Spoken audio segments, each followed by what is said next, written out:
Asante sana kwa kujiunga nasi kwenye taarifa za upeo wa TV47. Manake tayari wikendi imeshang'oa nanga. Mimi ni mtangazaji wako Paul Kilobi, mfasiri kwa lugha ya ishara, nafahamika kama Catherine Simaloe, lakini kwanza kabisa wacha nikupashe vidokezo.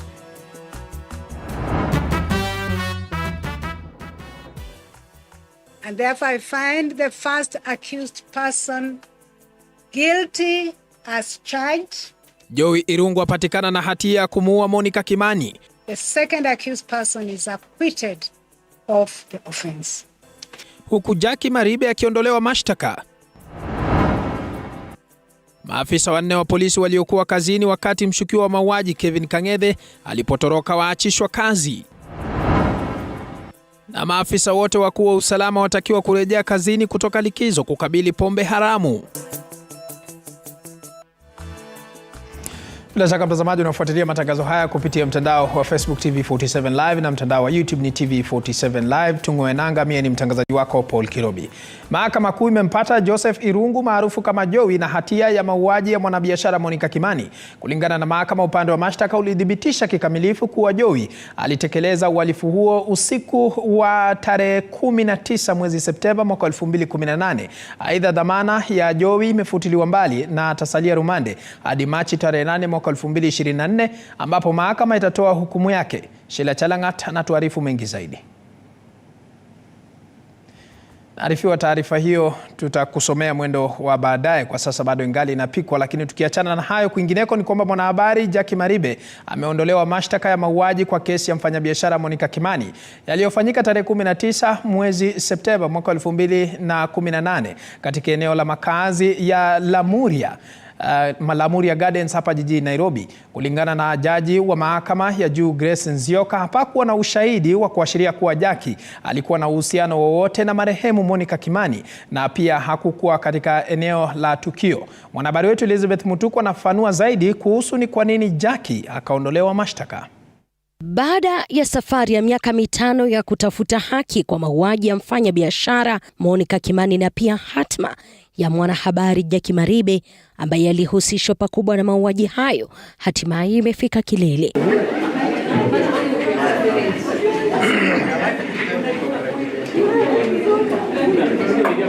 Jaji wa mahakama ya juu Grace Nzioka akitoa uamuzi wake alimuondolea mashtaka ya mauaji Jackie Maribe kwa kusema kuwa hakuwa kwenye eneo la tukio wala hakuwa na uhusiano wowote na marehemu Monica Kimani, hii ikiwa na maana kuwa yupo huru kuendelea na maisha yake. By the prosecution against the second accused person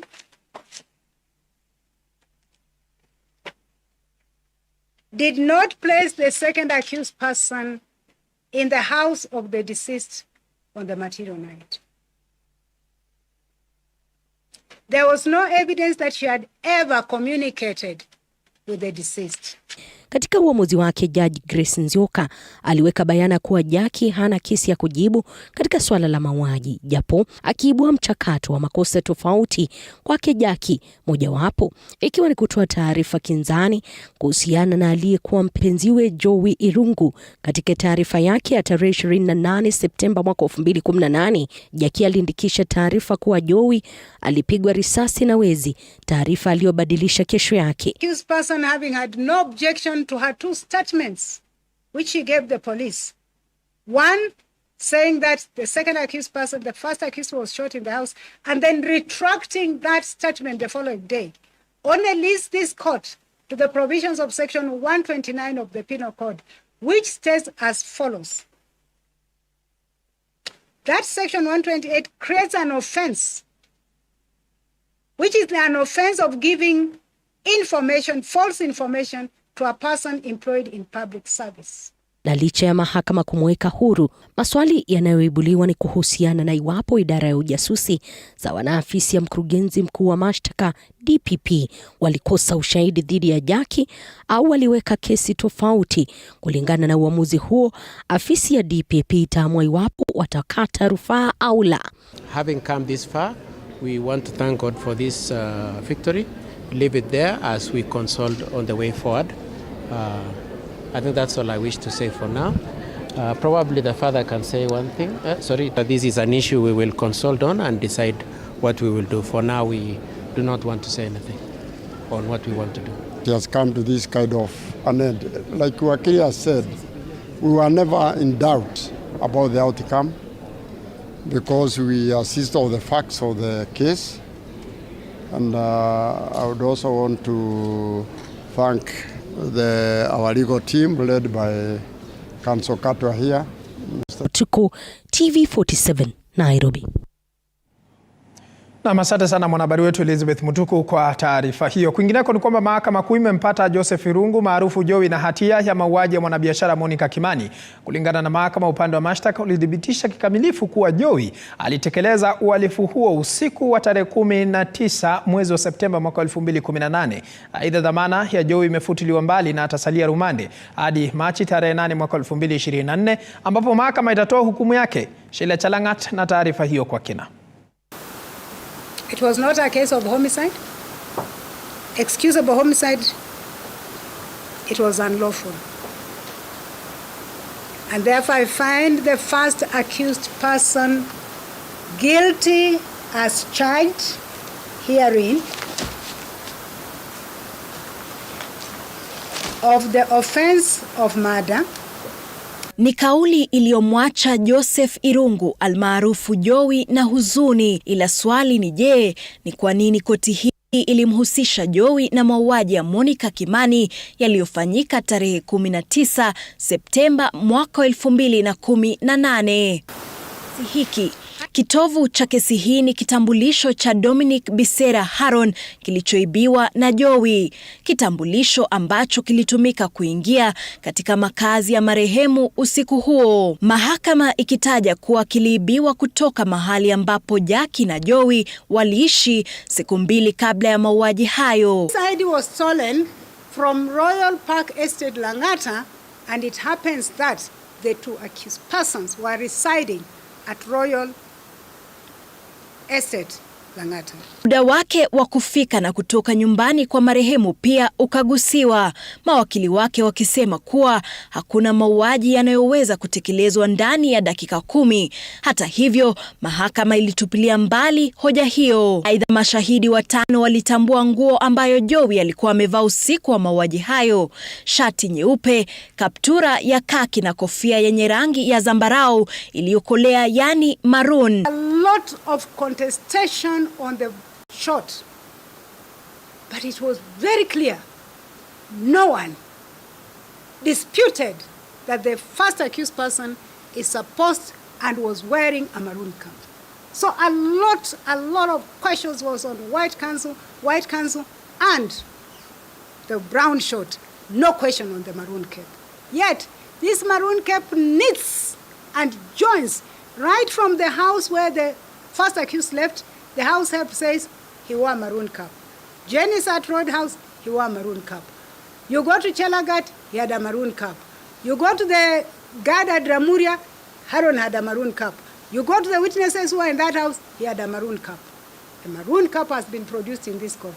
Does the accused person say it's not mine? No evidence to that effect. Chembe ya damu iliyopatikana kwenye kaptura aliyovaa Jowie usiku huo. As to why the investigating officers would have done away with the shot which they collected from the accused house, find a different shot, subject it to forensic examination, and is found to have the deceased blood. It is my finding that this shot, which was taken to the garment analyst for forensic examination, is the same shot. Ilithibitishwa kuwa ya Monica Nyawera Kimani. Aidha, bunduki aliyoazima kutoka Brian Kasaine ilitumika kumtishia marehemu. That this deceased person had injury on the neck only, occasioned by a sharp object.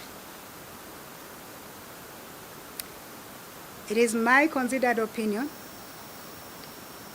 the target of the neck clearly indicates that the perpetrator was fully aware, intended to, and did actually target for purposes of instant death of the deceased person. Thus, this connotes malice aforethought. Hayo tu, mahakama ilikubaliana na ushahidi kuwa Jowie alikuwa nyumbani kwa mwenda zake usiku huo na kuwa ndiye alikuwa mtu wa mwisho kuonekana naye akiwa hai. Kufuatia ripoti aliyoandikisha Jowie kuwa hakumfahamu Monica, mahakama ilikuwa na haya ya kusema. Short of a conversation between her and the first accused. And that conversation was to this effect. The first accused was telling the deceased that when he returns from Mombasa, he would go and see George Kimani, that is the deceased brother, for a drink. And that the deceased was telling the first accused person, don't spoil my brother. Upande wa mashtaka pia uliweza kuthibitisha kuwa Jowie alikuwa tayari kutekeleza mauaji hayo na alikuwa amefikiria hapo awali na kupanga kuhusu uovu huo. The accused person stole the ID of Dominic Bisera 2 days prior to the commission of the offense, armed himself with a gun, carried a kanzu, put it over his cloth, went to Ramuria Gardens, disguised his identity, gained access to the apartment of the deceased, murdered the deceased, left the deceased house, changed his clothes, and eventually went home and burnt the cloth which he wore during the commission of the offense. Kasita baadaye na familia ya mfanyabiashara Monica Kimani sasa imepata haki kwa mauaji ya mwana wao, huku Joseph Irungu akisubiriwa kufikisha mahakamani tarehe 8 Machi kwa hukumu yake. Sheila Chelangat, runinga ya TV47 katika mahakama ya Milimani, Nairobi. Na asante sana Sheila Chelangat kwa taarifa hiyo. Tukisalia hapo hapo, familia ya Jackie Maribe imeelezea kufurahishwa kwake na uamuzi wa mahakama kumuondolea Maribe kesi ya mauaji, huku Maribe akiwaelezea wanahabari kuwa ukweli umemweka huru. Aidha, dadake Jowie hakuweza kuficha huzuni na alionekana akilia kufuatia uamuzi huo uliompata kaka yake na hatia.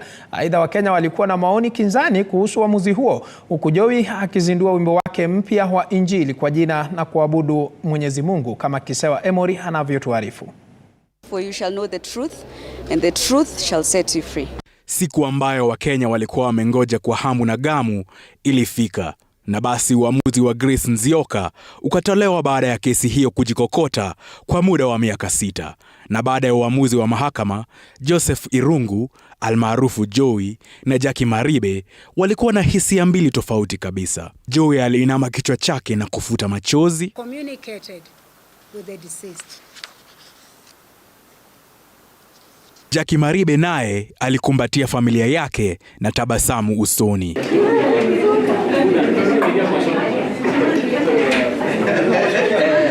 Jowie alisindikizwa korokoroni na polisi akishikilia Biblia mkononi, huku akijibu uamuzi huo na wimbo mpya aliozindua wenye mada na kuabudu, huku dadake Jowie akishindwa kuficha huzuni yake huku akibubujika na machozi.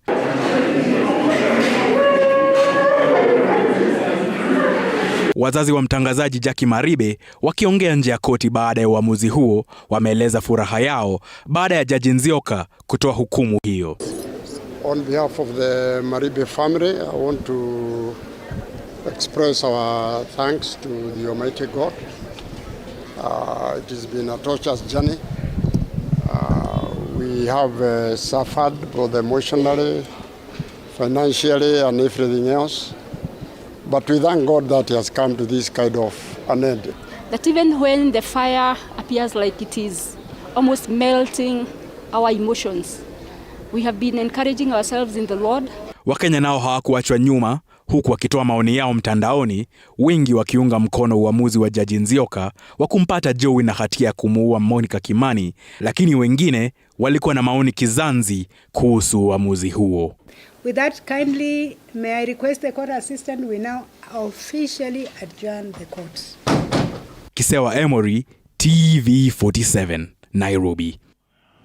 Na asante sana mwanahabari wetu Kisewa Hemori kwa taarifa hiyo. Kwingineko ni kwamba maafisa 4 wa polisi waliokuwa wakishika zamu katika kituo cha polisi cha Muthaiga wakati mshukiwa wa mauaji Kelvin Kang'ethe alipotoroka wamesimamishwa kazi. Aidha, maafisa wengine 2 wamehamishwa huku idara ya usalama ikishika doria katika mipaka mbalimbali nchini katika juhudi za kumsaka mshukiwa huyo, kama Elizabeth Atieno anavyotuarifu.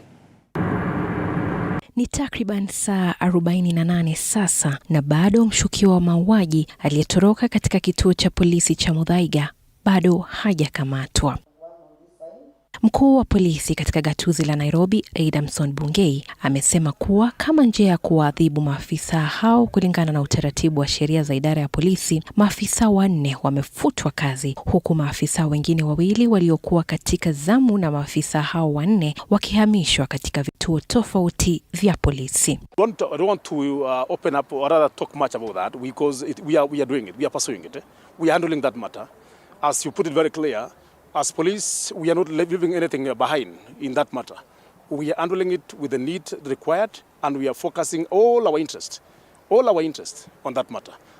Because it is a case of interest as at now, I won't talk about that as such, but I want to assure that in due time, the results will be in. We are on it. We are on it.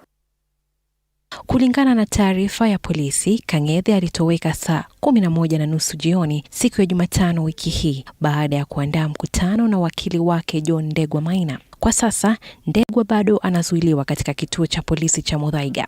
Ila Bungei amekiri kuwa uchunguzi umebaini kuwa Maina ni wakili wa Kang'ethe. Maina anadaiwa kumtembelea Kang'ethe mara 4 kabla ya kutoroka kwake. Kang'ethe anakabiliwa na mashtaka ya kumuua Margaret Mbitu mwenye umri wa miaka 31 ambaye alikuwa muuguzi katika mji wa Massachusetts, Marekani. Kang'ethe alionekana katika kamera za siri akitoweka katika uwanja wa ndege wa Boston's Logan ambapo mwili wake Mbitu ulipatikana. Baada ya kukamatwa wiki jana katika eneo moja la burudani hapa jijini Nairobi, Kang'ethe alifikishwa mahakamani ambapo wapelelezi walipewa ruhusa ya kumzuilia kwa siku 30 kuwapa nafasi kubaini iwapo watarejeshwa taifa la Marekani kujibu mashtaka ya mauaji. Uchunguzi umebaini kuwa Kang'ethe alimuua marehemu kwa kumdunga usoni na shingoni.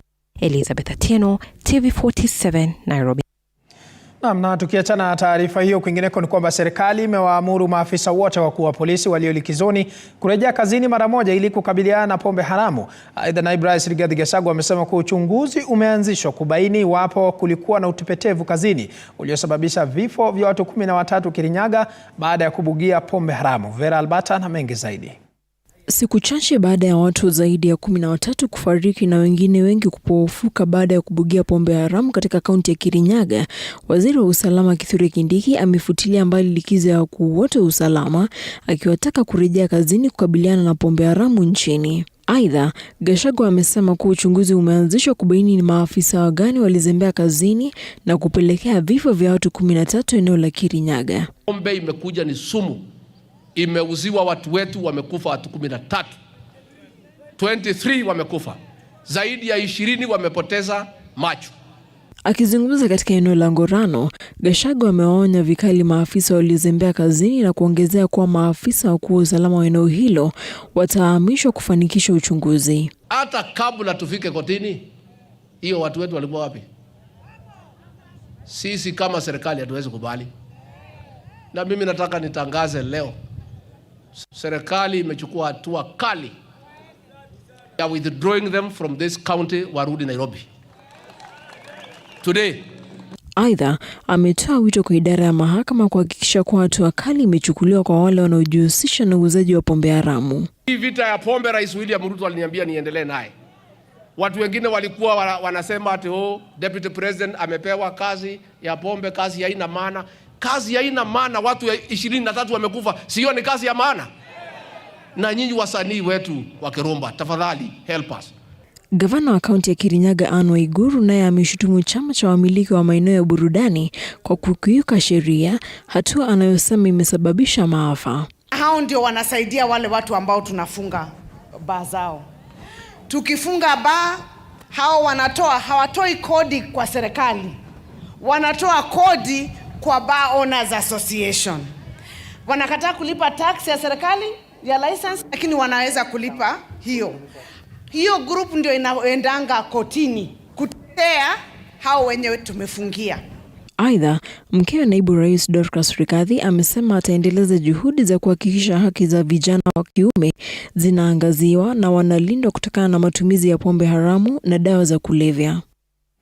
Na tukiachana na taarifa hiyo, kwingineko ni kwamba mhadhiri mkuu wa chuo kikuu cha Mount Kenya Deogratius Jaganyi mapema hii leo alikabidhi chuo kikuu cha MKU kinachoangazia masuala ya sheria basi mpya kwa lengo la kuwatia motisha wanafunzi. Jaganyi aidha katika hotuba yake amepongeza shule na wanafunzi kwa bidii yao. Wanafunzi wa MKU wameelezea kuridhishwa kwa basi hilo na kutoa shukrani zao. The comrades believe in me. Say thank you for the love and the I stretch a hand of friendship.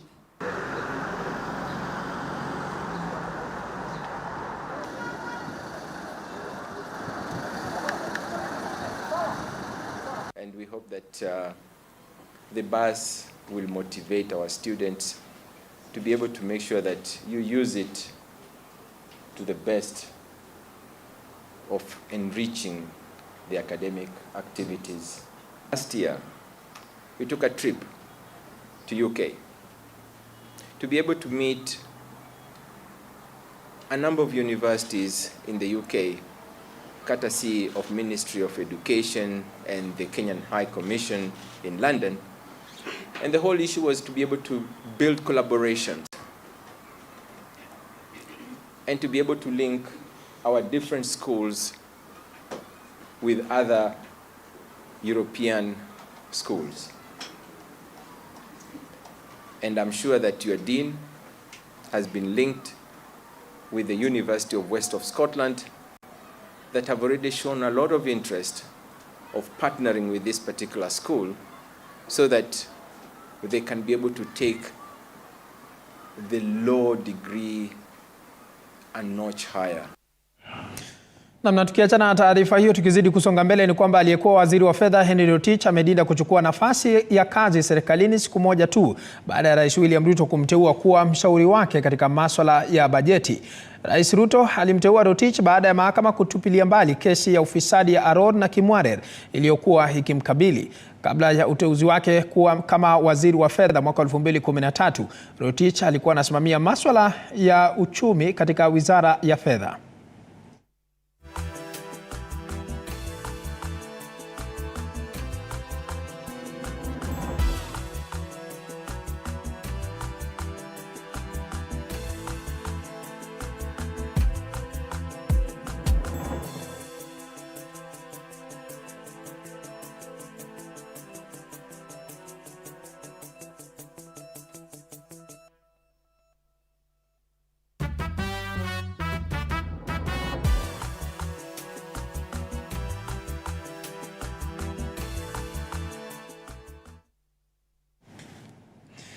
Na tukiachana taarifa hiyo, tukielekea maeneo ya Isiolo ni kwamba wakaazi wa wadi ya Kina katika kaunti ya Isiolo wameishinikiza mamlaka ya kutathmini utendakazi wa polisi ya IPOA kufanya uchunguzi ili kubainisha kilichosababisha kifo cha kijana mmoja eneo hilo. Wakazi wanadai kuwa kijana huyo mwenye umri wa miaka 28 aliuawa na maafisa wa polisi. Idara ya polisi kwa mara nyingine imejipata matatani kufuatia kifo cha kijana mwenye umri wa miaka 28 katika kaunti ya Isiolo. Kulingana na Seneta Fatuma Dulo, ripoti inaonyesha kwamba marehemu aliteswa kabla ya kupigwa risasi kupitia mdomoni. Kabla ya kufariki kwake, ripoti ziliashiria kwamba kulikuwepo na mvurugano na makabiliano makali kati ya walanguzi wa binadamu na walinda usalama. Seneta Dulo anaeleza kwamba huenda mwenda zake aliuliwa baada ya kukamatwa na watu wengine ambao walifikishwa mahakamani. Sasa anashinikiza waliokamatwa kufunguliwa mashtaka, huku akishutumu walinda usalama kwa kile amesema kutekeleza mauaji ya kikatili. Niliongea na OSPD wa Garbatula. OSPD ameniambia ya kwamba kuna militia wamekuwa reported wakipeleka refugees na wamepigana na polisi na wamechukua refugees wanapeleka kotini, lakini hawaja ripoti ya kwamba kuna mtu amekufa. Mnaelewa haya maneno? So kwa hivyo nilipigia simu IPOA. Dulo sasa anawataka maafisa hao wa polisi kuhamishwa kutoka kituo cha polisi cha Kina, akisema wengi wao wanajihusisha na ulanguzi wa dawa za kulevya. Wanahusika na hii mambo ya bangi. Mmoja wa kazi kwa jina Ali Mohamed amesema kwamba marehemu alikuwa mhudumu wa afya kwa jamii na sasa ameitaka serikali kuchukua hatua za kisheria kuhakikisha familia inapata haki.